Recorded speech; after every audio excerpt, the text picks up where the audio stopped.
This is commuter belt Britain, a far cry from the heat of party politics.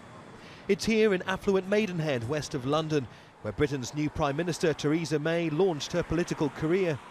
She's been an MP here for 19 years and commands loyal support. She's strong. That's what we need, someone strong. The trouble is the job that she's going to take on. She's got a 2-year period. It's a bit of a poison chalice, really, but I think she'll be good. After entering politics in opposition, Theresa May distinguished herself as a shrewd politician, quickly joining the Conservative Party's front ranks in a number of key roles.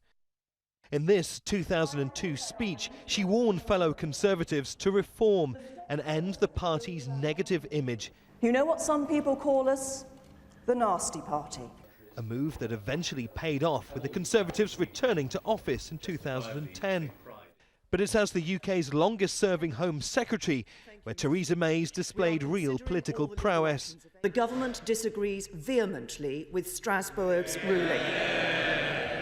Her expulsion of the controversial Muslim cleric Abu Qatada to Jordan after a decade-long fight is seen as one of her policy highs. But it's a move that put her on a collision course with the European Court of Human Rights that opposed the judgment.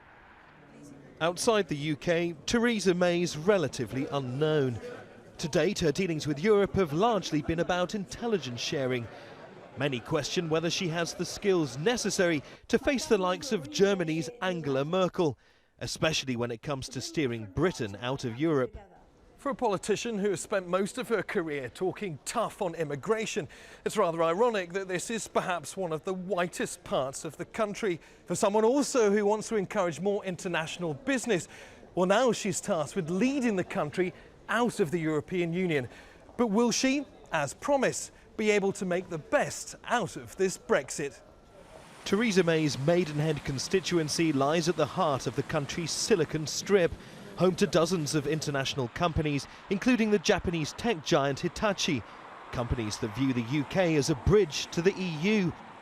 Business leaders will be watching future negotiations with Europe very closely. There was concern before the referendum that if we did come out, the free movement of people would be an issue. I think it's important that business has a voice in those negotiations, but it really depends on what deal we end up with as to how those businesses will be affected. Many in Theresa May's leafy constituency see her as a steady hand through troubled waters. But nationwide, there's concern about whether she'll be able to unite a divided nation and lead the country out of the EU and out of uncertainty. Neave Barker, Jazeera, Maidenhead, Berkshire.